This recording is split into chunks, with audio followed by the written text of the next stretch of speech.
My name is Stephanie Gaughan.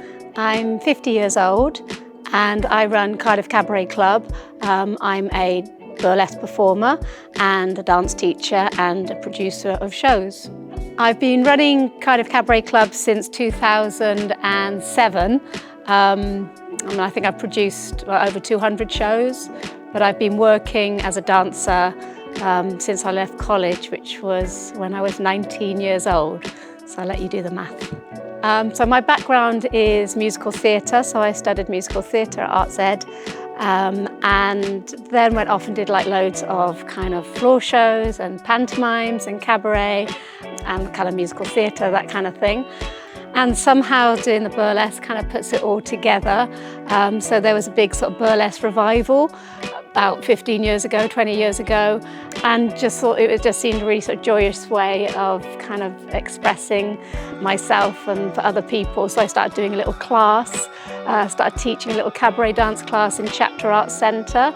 And then we did a show and the show sold out, so then we did another show, and then we needed headliners, so I became a burlesque performer, a sort of headliner, and then we bring in headliners from all around the country, and the girls in the troupe, the ladies in the troupe also do solos as well as group acts.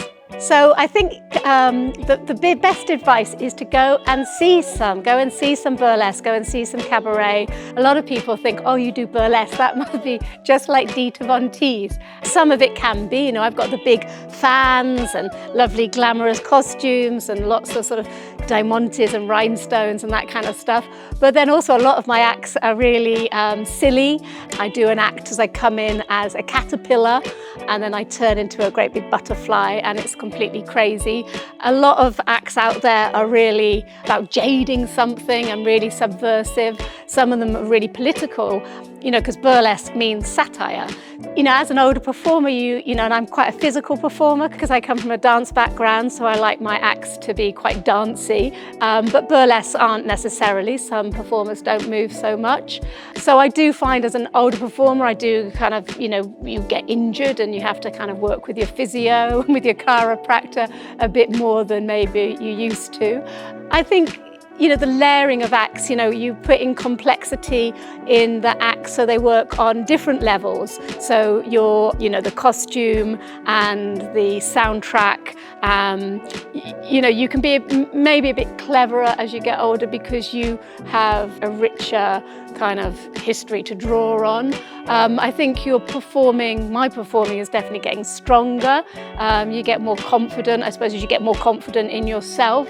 I was chatting to somebody the other day who said, you know, why would you stop as being the age you are now? Because everything that you've been through, you bring to that position. So, and you bring onto the stage with you. So actually you're in the best position to be a performer as an older person because you've got so much more experience.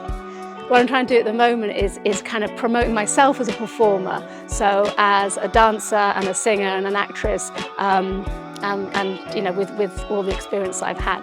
You know, people often think it's a much bigger organisation, and actually when I'm teaching the group, people have said to me before, oh, do you know Foo Foo Labelle?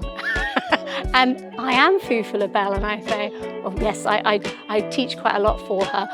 I've been flyering for a show before, giving out flyers, and somebody said, oh, Foo Foo Labelle's in this show, she's really good. Which is nice, and they've not recognised me, which I really like. I kind of like that anonymity. Make some noise for the